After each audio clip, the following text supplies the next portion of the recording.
makan cendol dawet nih. Kita tes ya, ngerti gak sih sebenarnya mana cendol mana dawet? Bapak, Ibu, saya tanya ya, Bapak dulu nih. Pak, ini tahu nggak ini cendol atau dawet? Kayaknya sih cendol sih Mbak. Kayaknya ya, nggak yakin nih, yakin. Yakin lah. Ini cendol ya. Cendol nih, kok hijau-hijaunya sih kelihatan cendol sih. Oke, cendol karena ijo-ijo. Kita coba tanya ke Ibu. Ibu, ini apa nih Bu? Cendol atau dawet menurut Ibu? Kalau menurut saya kok dawet ya? Yakin Bu? Iya, soalnya kalau dawet kan identik dengan ijo-ijo juga. Mungkin dari kuahnya ya. Ini lebih gelap, lebih kental.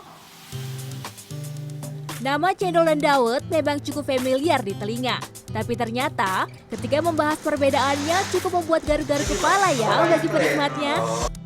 Iya, serupa tapi tak sama. Cendol dan dawet ternyata memiliki bahan pembuatan hingga proses penyajian yang berbeda loh. Pada cendol, bahan utamanya adalah tepung kacang hijau atau tepung hunkwe. Sementara bahan utama pada dawet adalah tepung beras. Proses pembuatan kedua kuliner ini sama. Baik tepung hunkwe pada cendol dan tepung beras untuk dawet diolah menjadi sebuah adonan yang dicampur dengan air rebusan daun suji atau pandan. Daun suji dan daun pandan inilah yang memberikan warna hijau alami pada cendol maupun dawet. Pada proses pembuatannya, baik adonan cendol atau dawet dimasak sekitar 15 menit pada api kecil. Selama proses tersebut, adonan harus terus diaduk hingga teksturnya mengental. Nah, adonan cendol dan dawet yang sudah matang kemudian dimasukkan ke dalam cetakan plastik. Selanjutnya, adonan akan dibentuk pada air dingin yang sudah disiapkan dalam wadah. Setelah jadi, nyatanya tampilan cendol dawet tampak sama ya, berbentuk lonjong. Yang ini cendol, yang ini dawet. Benar nih.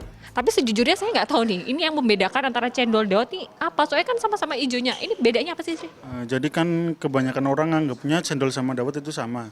Tapi dalam harfiah itu dari daerahnya pun berbeda. Kalau cendol itu sendiri lebih dominan dari daerah Jawa Barat, sedangkan dawet itu dari daerah Jawa Tengah. Dari bahan cendol itu sendiri pakai tepung hangkwe dan air daun pandan. Sementara dawet itu sendiri dari tepung beras dengan air pandan. Jadi dari tekstur dan bahan pun berbeda.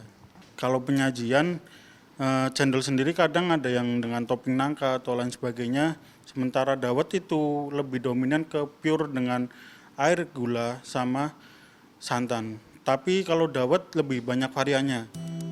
Secara tampilan, warna cendol memang tampak lebih transparan. Sementara warna hijau pada dawet lebih pekat.